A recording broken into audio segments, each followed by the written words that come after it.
People shielding themselves against the smoke.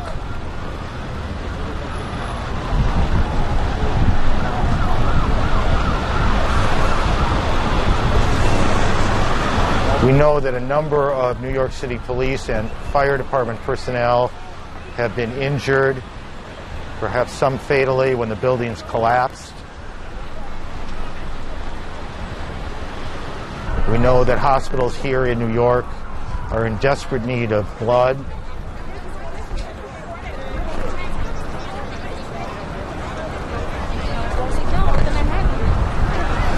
We know that the National Guard will be coming into the city to help in support of the 40,000 members of the New York City Police Department. We know that subway service in Manhattan has been shut down. People evacuating streams of people through the streets.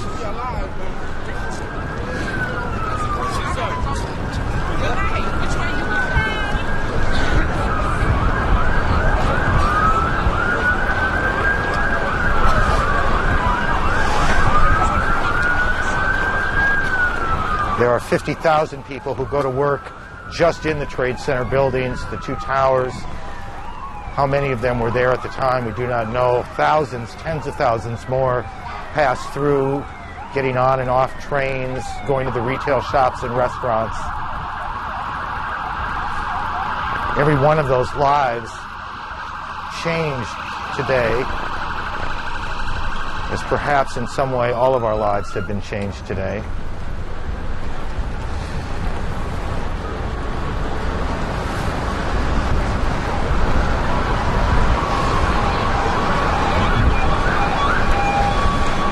It all began at 8:45 this morning, and behind us now, the smoke continues to pour out of the area where the Trade Center towers were. They are no more. They collapsed in the hour after the attack, but the smoke continues to pour through that area behind us, about 30 blocks away, in one of those scenes that none of us will ever forget.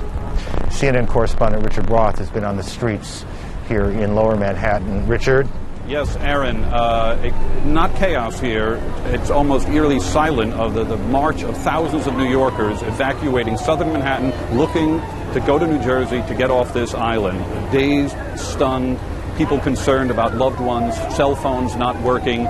New Yorkers are used to coping with a lot of things here. There have been some bombings and hurricanes and calamities, but really nothing like this before. And of course, behind me are the clouds of where the World Trade Center stood, two towers built in 1970. A short time ago, a Port Authority police official, the Port Authority is the state unit that runs, in effect, the World Trade Center, those buildings that formerly existed, and one of the police officials there, William Hall, said there is no search going on right now. He said until the fires go out, until it is safe for his people and other rescue workers to go in, they are not moving in there. He said on an average day, the two World Trade Center towers get 10,000 people each with 5,000 visitors. A New York City police official told us a short time ago that another triage center is going to be set up here on the west side of Manhattan, 33rd Street area, in the Jacob Javits Convention Center. This to handle additional overflow from New York City hospitals, which New York City Mayor Rudolph Giuliani says have been doing their best in coping with it, but there have been calls for blood. People here walking by me, someone will point to someone and say, this person was in the World Trade Center, just got out. You can hear behind me, there is the roar of military aircraft, the only aircraft you see in the sky. And usually, as New Yorkers will tell you, you can look up at any time and see a plane.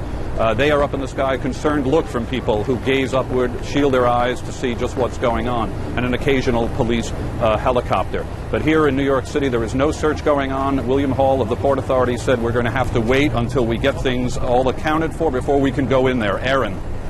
Richard, thank you. Richard Roth in Lower Manhattan. Again, just a quick recap for those of you who may just be getting home and hearing these events for the first time. 8:48 this morning, one of those moments that everyone will remember. The first plane, American Airlines Flight 11, Boston to Los Angeles, hijacked, crashed into the first Trade Center tower.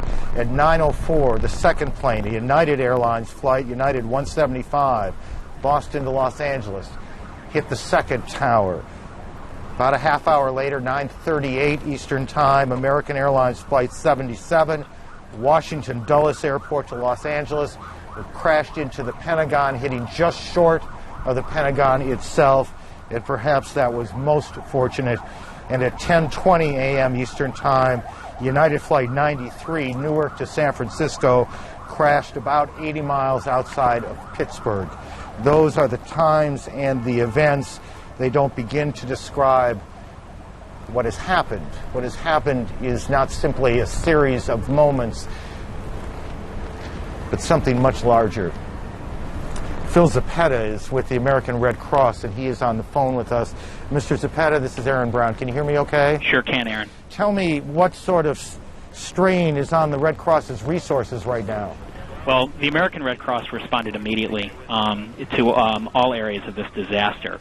Right now, our focus is really on disaster relief, providing blood assistance, and any disaster mental health assistance that we can provide around the country to both the survivors and the families who've been involved in this tragedy.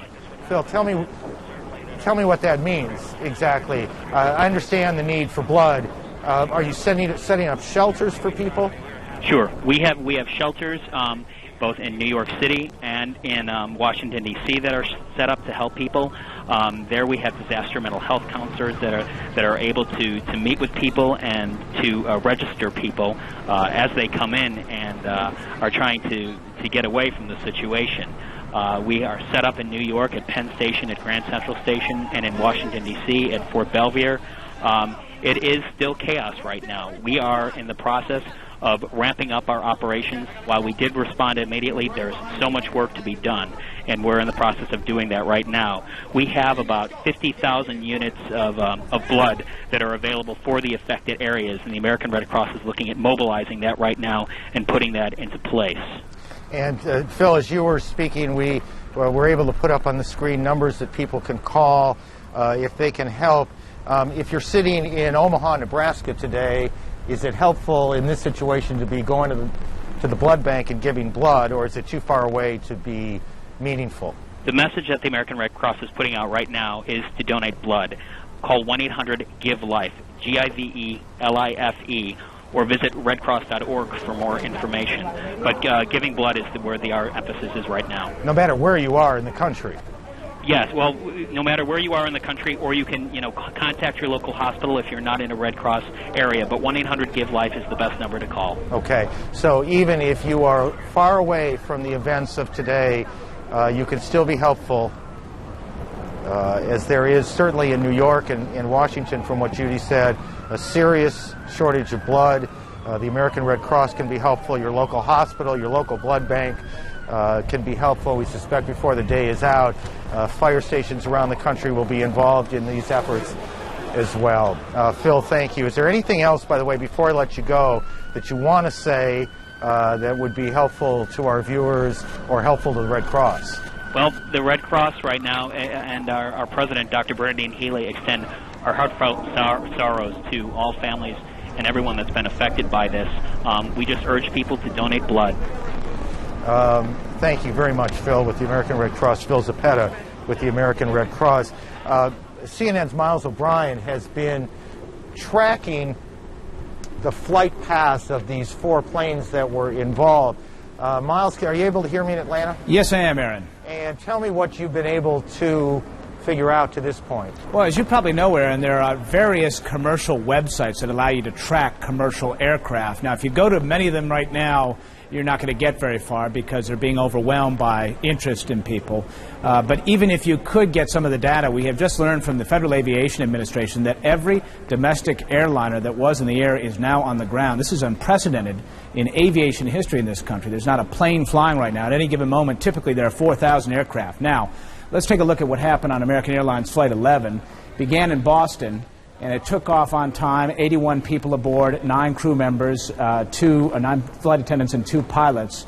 And let's sort of track what happened with this flight. As it went across Massachusetts and went down into the Albany area, actually up in the Adirondacks, it took a sharp dogleg.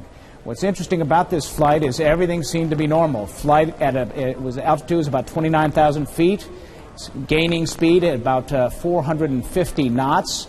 It took that sharp dogleg down across the Adirondacks straight for New York. Now, what will be interesting about this as this story unfolds will be, number one, listening to any air traffic control conversations to get a sense of what, if anything, air traffic controllers were saying to this aircraft. Undoubtedly, this was spotted on the radar screens, of course. They had quite a bit of time to watch this plane as it went down toward New York. That's probably at least a 30-minute run there.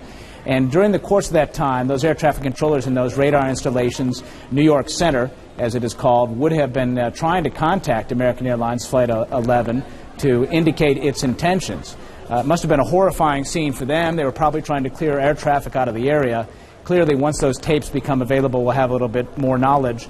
And if it is possible to locate any of the so-called black boxes, the flight data recorders, cockpit voice recorder, out of this particular aircraft, they'll obviously know more about what was going on what must have been a very dramatic flight indeed. Now, this is the first flight. This is the flight that first impacted the first tower of the World Trade Center, and this is the first of 4 that we know about, of course, 4 air hijackings, which led to crashes and obviously a tremendous amount of damage. I'm getting this information from a company called FlightExplorer.com. They are compiling their archival radar information from this morning, and as it becomes available, we'll be able to show you the flight paths of the other 3 aircraft that are suspected in all of this, and we'll bring those to you as soon as we get that. Aaron?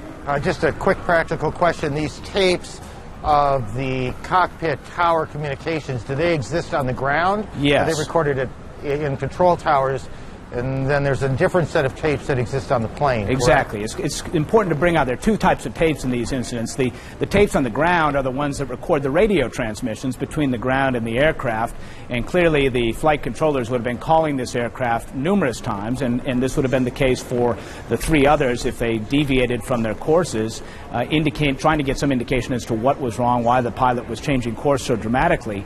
Now, what will be interesting to hear is if there is some sort of response from these aircraft.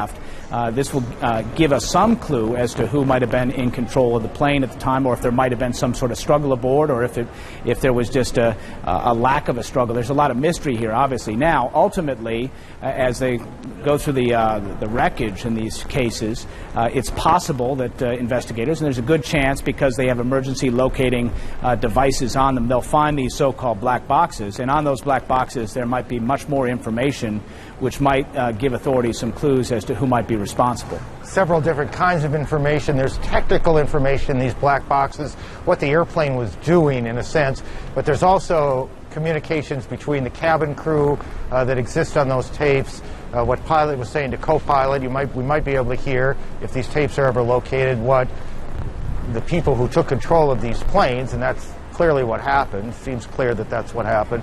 What they were saying, whether these tapes will ever be found, obviously we don't yet know, but that is part of what will happen in the next days.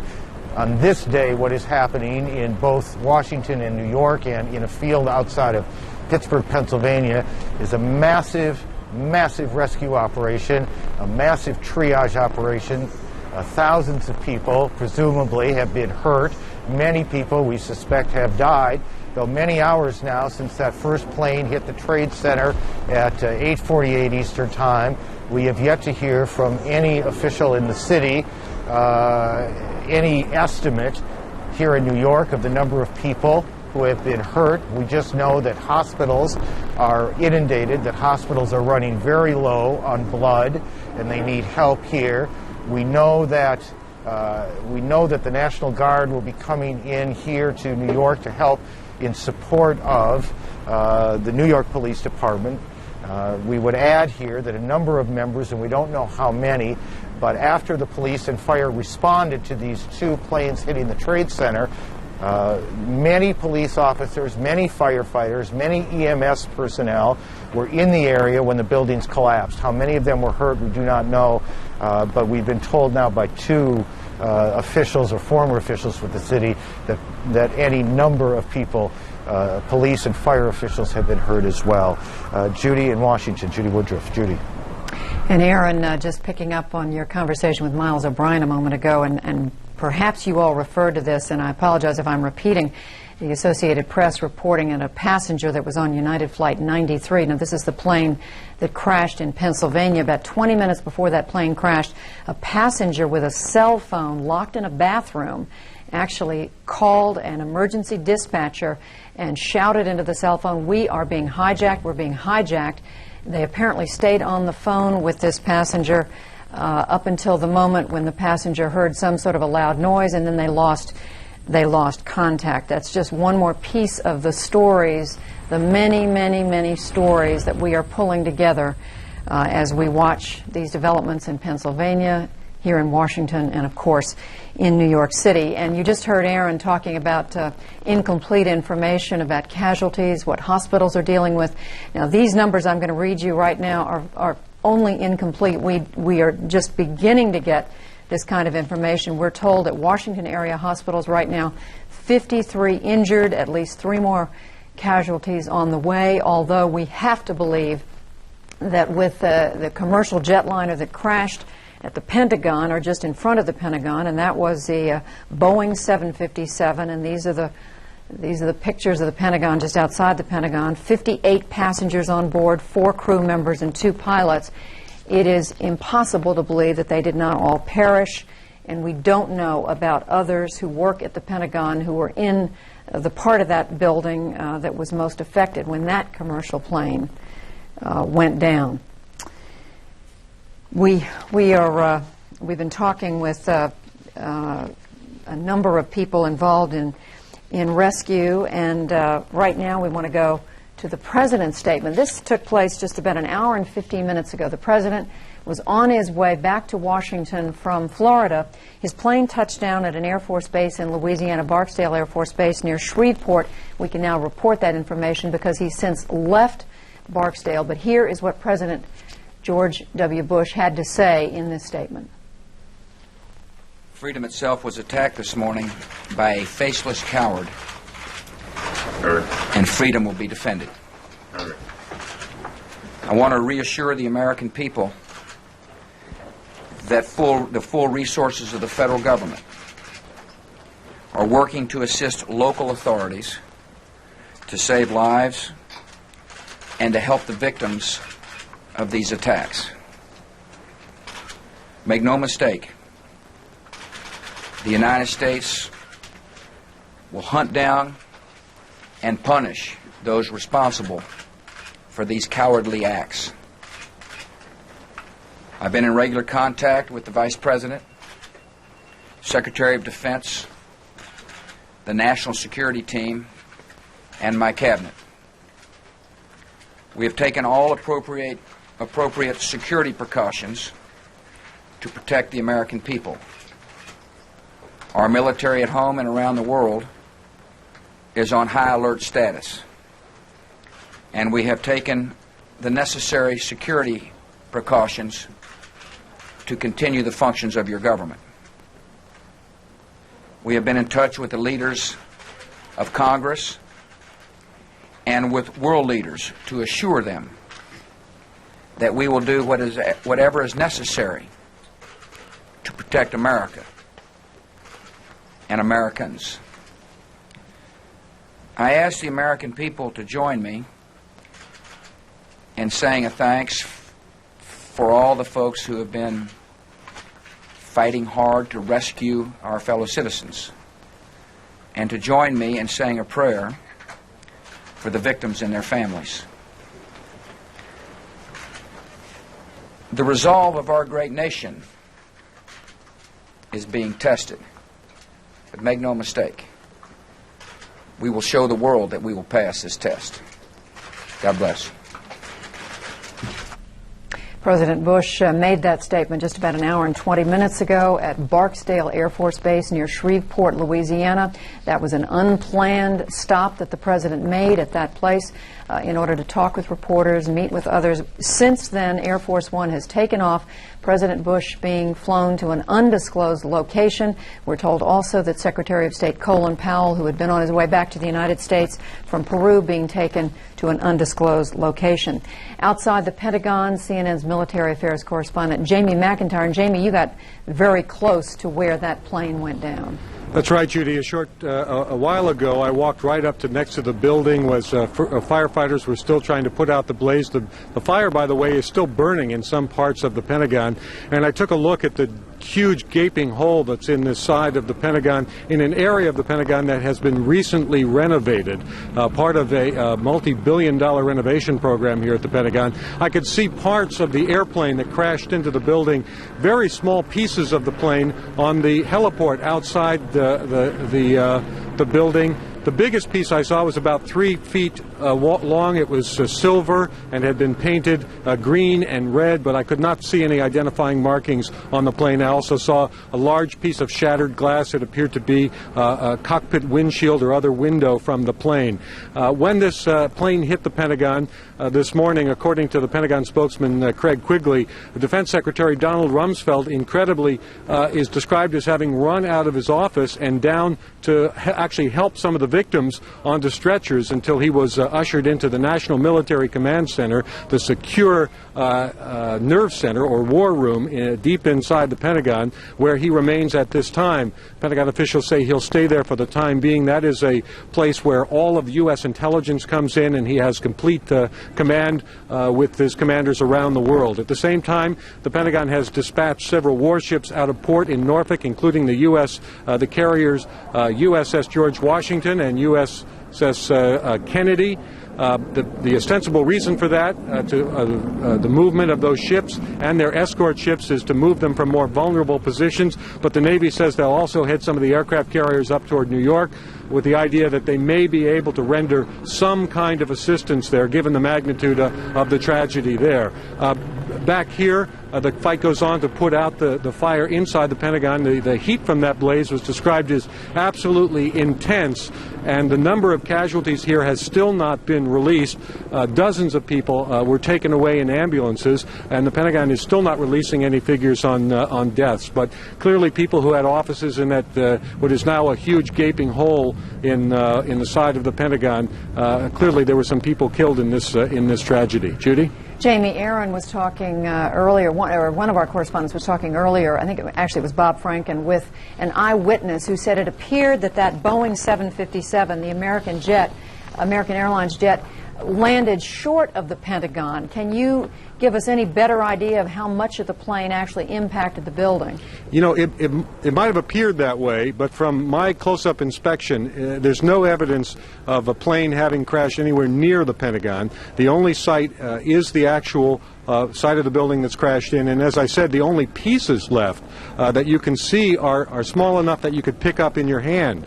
There are no large tail sections, wing sections, fuselage, nothing like that anywhere around, which would indicate that the entire plane crashed into the side of the Pentagon and then caused the side to collapse. Now, even though if you look at the pictures of the Pentagon, you see that the floors have all collapsed, that didn't happen immediately. It wasn't until almost about 45 minutes later that the structure was weakened enough that all of the floors collapsed. And Jamie, this happened, we're now able to reconstruct about 9:38 this morning. At that time, Jamie, what are we talking about? Dozens, hundreds of people at work in the building? There are 24,000 people who work in this building, and most of them are at work at that hour of the morning.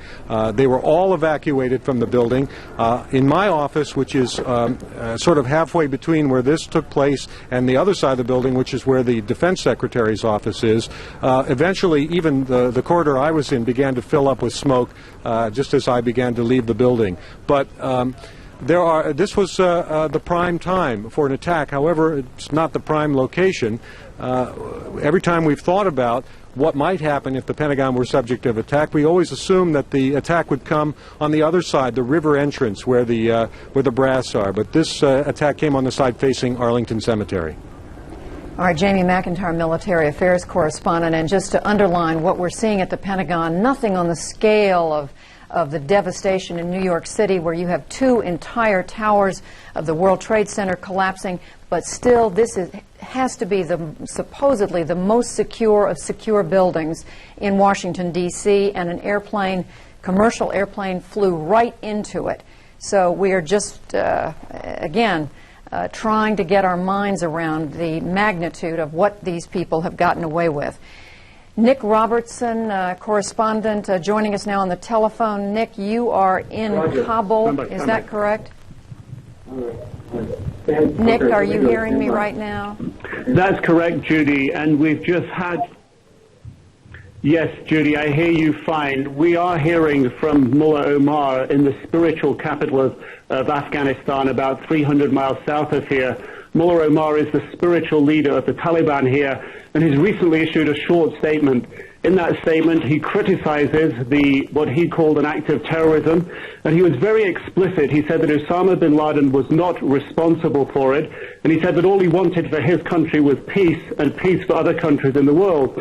And he went on to say that he believed Osama bin Laden could not have been responsible for such a complex act of terrorism. And he also said that if Afghanistan is a poor country, and therefore he believed there was no way that Afghanistan could be involved in such a complicated act of terrorism. Judy? Nick, help us understand, who is Mullah Omar, the gentleman you're quoting?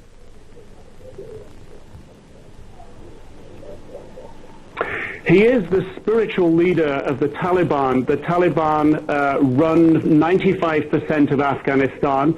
They control the capital, Kabul. They control most of Afghanistan, the south of Afghanistan. Mullah Omar lives in the south of Afghanistan in the spiritual capital, which is the ethnic area that he comes from, the Pashtun area around Kandahar. There are ministries of the Taliban here in Kabul. The foreign minister is here in Kabul at the moment. He is often based in Kandahar as well. And there are other ministry officials also based in Kabul. But the direction for Afghanistan, the direction for the ministries, the key decisions are all made in Kandahar, and Mullah Omar is the focal point of all those decisions. It is to him that a key group of ministers would go with a problem, with an issue, and it is he that would decide on any given issue. He is the final arbiter here of law and of justice. Judy?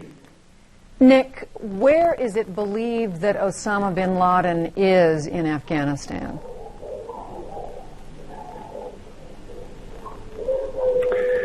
That is a very difficult question to answer. Osama bin Laden, his location is kept extremely secret. As foreign media traveling around Afghanistan, one is often watched and an eye is kept on us by various ministries to ensure that we don't go searching around the country. Our movements around the country are generally restricted to main cities that are agreed in advance by the authorities.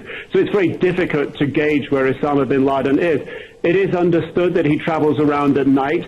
It's understood that he has operated out of various training camps that were built to help train Mujahideen fighters to fight the Soviet occupation in the 1980s. Those are based, some of them towards the border with Pakistan in an area called Host. Those were the training camps that were hit in the 1998 cruise missile attack on Afghanistan. It's also rumored that Osama bin Laden spends some time close to Kandahar, close to the spiritual leader of the Taliban, Mullah Omar. But to exactly put a fix on his location is a very, very difficult thing to do. He works by extreme secrecy. The very few journalists that have been able to meet with him over the last few years are always held at a location and taken blindfold to another location where they can interview him. So people generally, when they meet him, they don't know exactly where they are. They wait there, he arrives, he departs, then they're free to leave. He lives by extreme secrecy here. All right, CNN's Nick Robertson joining us, as you could see, from Kabul, Afghanistan, the country run by the religious group, the Taliban, the group that has been suspected, believed for some time, of harboring Osama bin Laden. Thank you very much, Nick. And again, we apologize for the delay in the audio there. It is because Nick is on this video phone, which is a new device that we're using, and there is always a delay. Tends to be a delay in audio. I want to bring in now our national security correspondent, David Ensor. You're looking at pictures as I do this from New York City in the moments following the worst of today's attacks on the World Trade Center in New York City, Lower Manhattan, where you can see people running in sheer terror away from either one of the two airplane crashes into the top of the World Trade Center, both towers of which collapsed later on to the utter horror of people watching both live and on television across the United States and around the world. For that matter, New York City, the subject of the worst terrorism ever to strike the United States. So while we certainly mourn the loss here in Washington at the Pentagon, the airplane that crashed into the Pentagon, the other airplane that crashed near Pittsburgh, both of them commercial airliners with civilians on board, the loss of life in New York City is utterly unbelievable. And just picking up, as we look at these pictures, picking up on what Nick Robertson was saying from Afghanistan, even as the leaders of the Taliban deny any role in this, an Arab journalist based in London is quoted today to the Associated Press as saying that followers of Osama bin Laden warned 3 weeks ago they were going to carry out this sort of an attack. New York City Mayor Rudolph Giuliani joining us once again. Mayor Giuliani. The tragedy that we're all undergoing right now is something that we've had nightmares about, but probably thought wouldn't happen. My heart goes out to all of the innocent victims of this horrible and vicious acts of terrorism. And our focus now has to be on saving as many lives as possible. We have hundreds of police officers and firefighters who are engaging in rescue efforts in Lower Manhattan. I want to thank Governor Pataki for the incredible cooperation and coordination, and including deploying the National Guard that will be available to relieve our police officers and firefighters and emergency workers in the next couple of hours. The governor and I just spoke to the President of the United States. The coordination with the federal government from the time of the first attack has been excellent, including closing off the airspace around Manhattan and doing everything that can possibly be done in the face of this barbaric act to make the city secure. And we will strive now very hard to save as many people as possible and to send a message that the city of New York and the United States of America is much stronger than any group of barbaric terrorists, that our democracy, that our rule of law, that our strength and our willingness to defend ourselves will ultimately prevail. And I'd ask the people of New York City to do everything that they can to cooperate, not to be frightened, to go about their lives as normal. Everything is safe right now in the city, and the people who are doing the relief effort need all the help they can get. And then, Governor, thank you very much for your assistance and your help and your support. Thank you. Thank you, Mayor, for your leadership through this crisis. This is a vicious attack upon New York. It's an attack upon America. It's an attack upon the whole concept of freedom and our way of life. And we cannot let these attacks succeed. The first step has to be to make sure we do everything in our power to protect the people and to save the lives of those whose lives are still at risk and to help those who have been injured.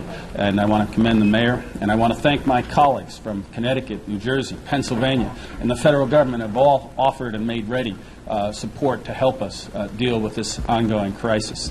The people of New York are not only the freest and most diverse people in the world, we're also, I believe, the most capable of rising to meet the challenges of this type of attack. And right now we want New Yorkers to remain calm, to go about their business, to appreciate the fact that everything to provide for their safety is being done, to appreciate that everything that can be done to provide for the health and the needs of the people who are still at risk is being done, and that we will continue to work to make sure that we get through this as strongly and quickly as possible.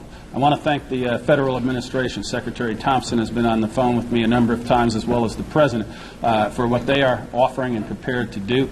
And we're just confident that, while this is a horrible attack and one that is despicable and really unthinkable in its magnitude, we will get through this, and we will continue to have a great and free country, state, and society. Do we know the number of casualties at this point, sir? I don't think we really want to speculate about that.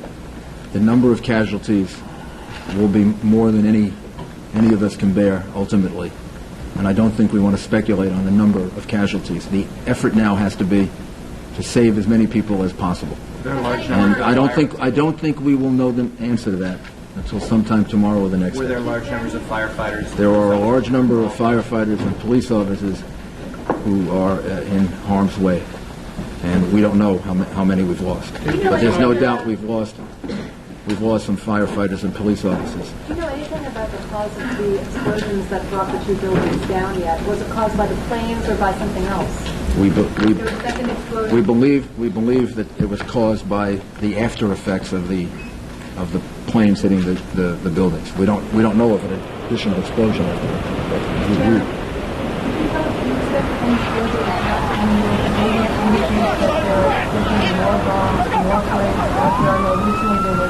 Reports that 8 planes have been hijacked, 4 have only been accounted for. What about the remaining 4? And is there any possibility that there could be bombs on the ground planted by? We have no specific information to that effect. Obviously, the city is now closed. The airspace around the city is closed, and we are on heightened alert. But we have no specific information suggesting any further attack. Can you tell us where the planes came from? I think to give the people of New York confidence, to show that the federal government is standing with us, and to just to make certain that nothing further happens. This has been a very, very difficult and traumatic day for people of the United States and the people of the city. And I think that it's an act that shows that the federal government is going to do everything they can to support us and help us. Can you give us an idea of the extent of the rescue effort that's going on right now in Lower Manhattan? The scope of this thing, this operation? There are over 1,000 rescue workers, probably about 2,000 that are deployed, trying to get into the buildings, trying to find people, trying to search for people. The governor and I spoke a couple of hours ago. The governor has deployed the National Guard to relieve them because our people are going to need reinforcements pretty soon. But right now they don't want to leave because they're searching for innocent citizens, and they're searching for some of their brothers and sisters. Are you finding survivors? Yes, we have some numbers that we can give you. We have 1,500 people at Liberty State Park who were evacuated, described as walking wounded. They were evacuated by ferry and other means. There are about 600 as of about 15 minutes ago in local hospitals that we account for. 600 people that are being treated in local hospitals. And there are 150 in particular that were critical, that were moved by EMS. New York City has 170 hospitals. So we have a lot of hospitals, and we're utilizing all of them. Probably the one that was the hardest hit was St. Vincent's Hospital. And I would like to just single them out and commend them, because as I was rushing down there, after the first plane hit, before the second, they were already deploying people on the street. I could see the doctors and nurses outside getting ready to receive people. And that was before the second plane actually hit the World Trade Center. What was your experience down there? Also blood donations. We have several sites for blood donations. 153 East 53rd Street, 66 in Amsterdam, which is the Red Cross, and 310 East 67th Street. If people want to do something and they can donate blood, that's going to help not just today, but tomorrow and the next day. This relief effort is going to take some time. Mr. Mayor, you were one of the first people down there. Can you describe the scene in your own words, what you saw down there? I don't know that I'm really able to describe it. It was the most horrific scene I've ever seen in my whole life. We saw the World Trade Center in flames, a big gaping hole all the way on the top of it. We could see people jumping from the top of the building. And then we went into Barclay Street, 75 Barclay Street, I think it was, and we were there when the building collapsed, and it collapsed in part on 75 Barclay Street. So we were trapped in the building for maybe 10 or 15 minutes, trying to get out different exits. We finally went through a basement and came out 100 Park Place. Did you ever fear for your own safety, sir? Sure, yeah. What went through your mind? I don't think anything went through my mind other than making sure that we all remained calm and found an exit and just tried to figure out the most intelligent thing to do. Probably the same thing that went through the minds of 10,000 other New Yorkers who I could see on the streets, and I really have to commend them. If you really want to know what New Yorkers are all about, you just watch the way in which they handle themselves. They didn't panic. They moved deliberately. They moved swiftly. But they didn't hurt each other. They helped each other. And these are just the most wonderful people in the world. Do we know anything about the composition of that dust that blankets Lower Manhattan? Is there any asbestos or any hazardous material in that dust? I don't know. I don't know the answer to that. Mr. Mayor, I got reports of gas explosions related to this. Are you aware of that? There was a gas leak or possible... We don't believe it. We don't believe that's the case. Mr. Mayor, can you tell us anything about where the planes come from, where the aircraft came from? Bill Diamond reminds me that we've turned off the gas in the city buildings, just to be certain. Can you tell us as a anything precaution? about where these aircraft came from? There was a report they may have been hijacked in I think we should leave. I think we should leave that up to the federal government to. Yes, we do have some information, but I think we should leave that up to the federal government to release that information. Our focus is on the relief efforts. And what about security for the rest of the city? Do you think there should be any retaliation on the part of the United States for what happened here in this country, both in New York, Washington, other places? First step right now, Marcia, is to make sure we do everything to help those people who need our support, and whether they're injured or still trapped in buildings. The second thing is to make sure at the same time we're providing the maximum security against possible additional incidents. But clearly, this is an attack upon America. It's an attack upon our freedom and our way of life, and we must retaliate and go after those who perpetuated this heinous crime against the people of America. Mayor, this is just compared to Pearl Harbor. This has been compared. I'll do both. This has been compared to Pearl Harbor. Do you consider this? This is a vicious, unprovoked, horrible attack on innocent men, women, and children. It's one of the most heinous acts, certainly in world history. And as the governor said, and I said to the president, we fully and completely support him in any action that he has to take in order to make an example out of the people who are responsible for this. Is it an act of war in your mind? I don't know that I want to use those words. I think the president is the one that has to respond, and I think what he has to know is that all of us in New York support him, and support him completely in the efforts that he's going to have to make over the next couple of days, week, and to make a point that people can't do this. You can't attack innocent men, women, and children. And ultimately, I'm totally confident that American democracy and the American rule of law will prevail. And the people of New York are going to help to demonstrate that over the next couple of days. Anybody take responsibility for this? Any group take responsibility at this time? And what is the city doing to safeguard the citizens now that something like this happens? Well, first of all, I don't know of anyone that's taken responsibility for it at this time. And secondly, the New York City Police Department is fully deployed, not just in the rescue effort, but all throughout the city of New York, offering as much protection and as much security as we're capable of for the citizens of the city. And at this point, I believe that the people in New York City can demonstrate our resolve and our support for all of the people that were viciously attacked today by going about their lives and showing everyone that vicious, cowardly terrorists can't stop us from being a free country and a place that functions. And we'll do everything we can to make that point. Jennifer Steiner, please. Can you please tell us what's going to happen to the New York primary? This morning, I issued an order suspending the primary across the state. There will be no primary today, and we'll reschedule it once we get through this. Jennifer, please. Can you walk us through the municipal services right now? What's going on with the subway and the schools? The subway, the schools, the chancellor, I commend the chancellor. He was on the phone a number of times with us. He coordinated very, very carefully what would happen. He thought it out, and he came up with a very good plan, which was essentially to keep the schools open, to keep the children in school, so we didn't have a large number of children in the different boroughs that would be released from school. They're being released. I shouldn't say as normal, but basically on the normal schedule.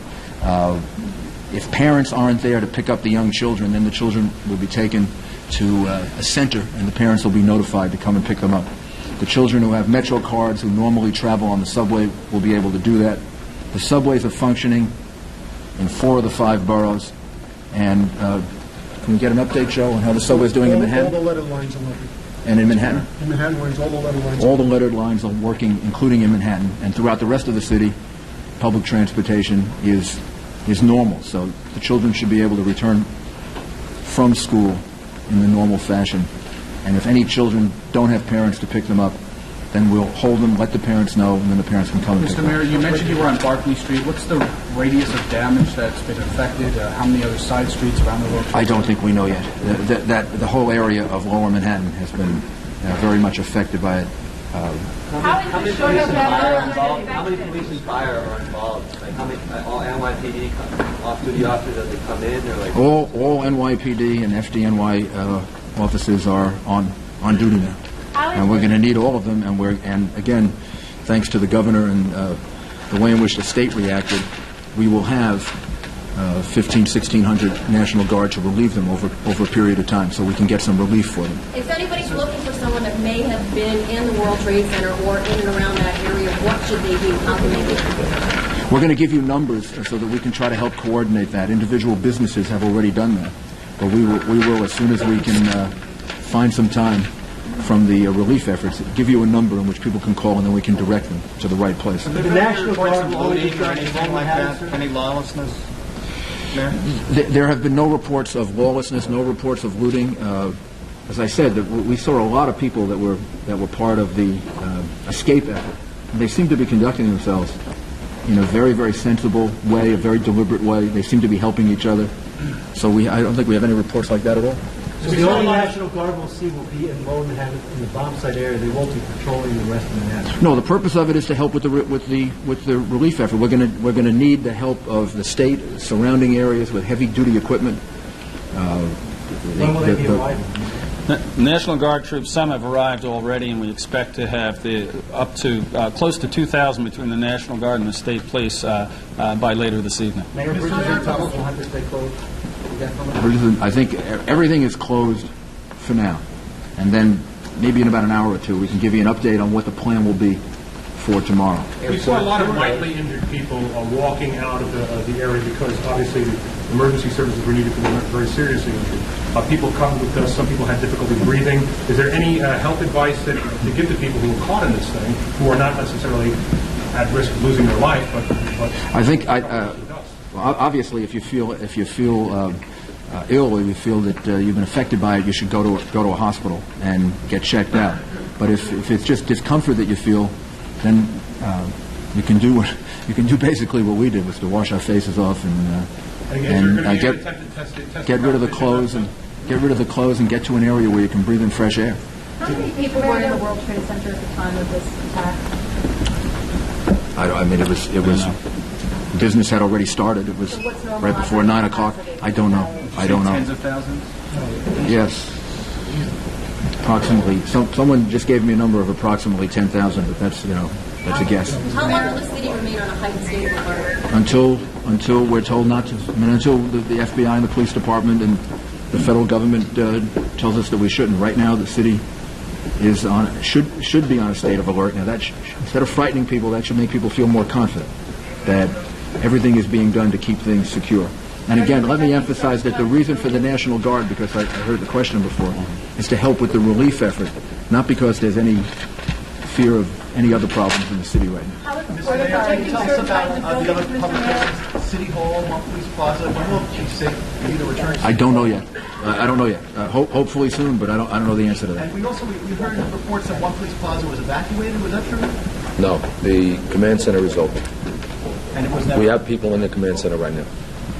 It never was There evacuated. have also been reports of large loss of life among the police and firemen who were sent there to rescue people. How accurate are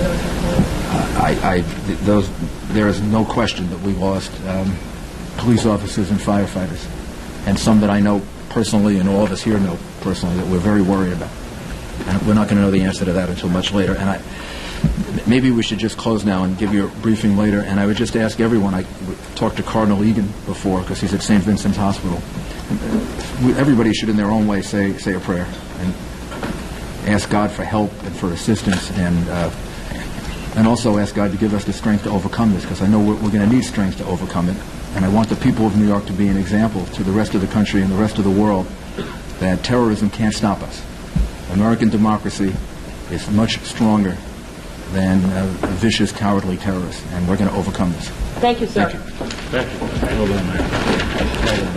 you. New York Mayor Rudolph Giuliani and New York Governor George Pataki talking to reporters.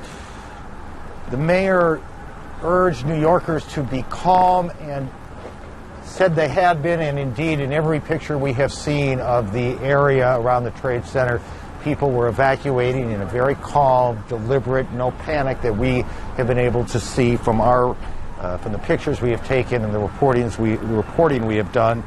The mayor said 1,500 walking wounded, as he described it, taken to Liberty State Park, 600 people in local hospitals, at least 150 people in critical condition. But in fact, the mayor said he would not even venture a guess at what these numbers will become as this day continues to unfold. And tomorrow, he acknowledged it'll be several days before we really know how many people have been hurt, how many people have died.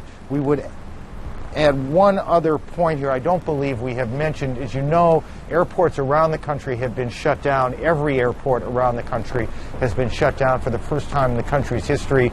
The FAA says now that there will be no commercial air traffic in the United States until at least noon tomorrow. No commercial flights anywhere in the country, not just New York and Washington, anywhere until noon tomorrow.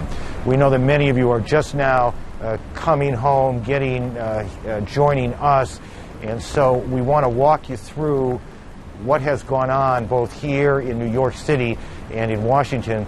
We go to Atlanta and our colleague Joey Chin. Joey, good afternoon.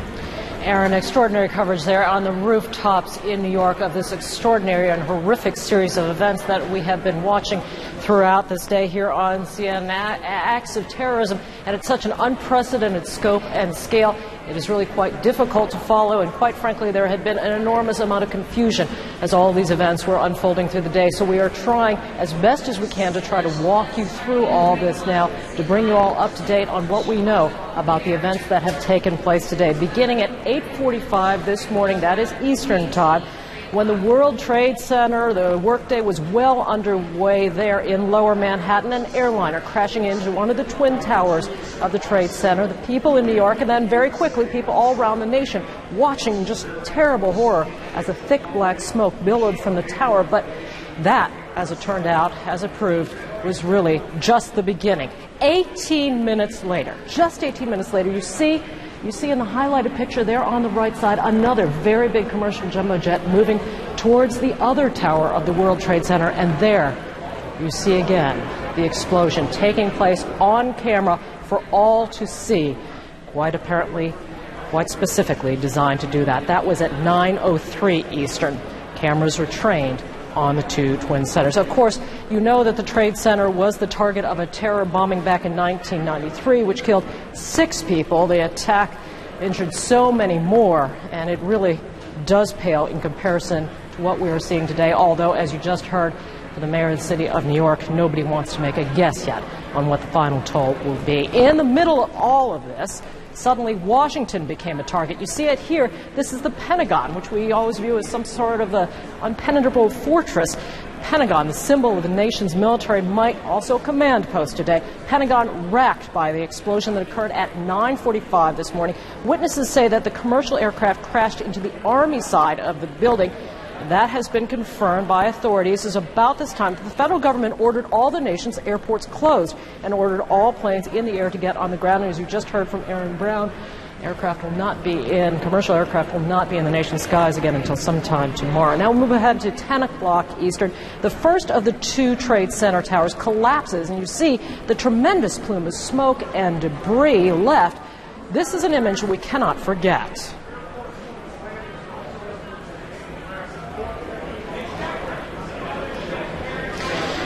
That was the visual sighting. You see really just almost an explosion, an implosion, as it just gave away all that was left, the ash falling from the top of the tower as it came down. 29 minutes later, the second Trade Center tower collapsing. We can report that we know some 50,000 people work daily in the area of the Trade Center buildings.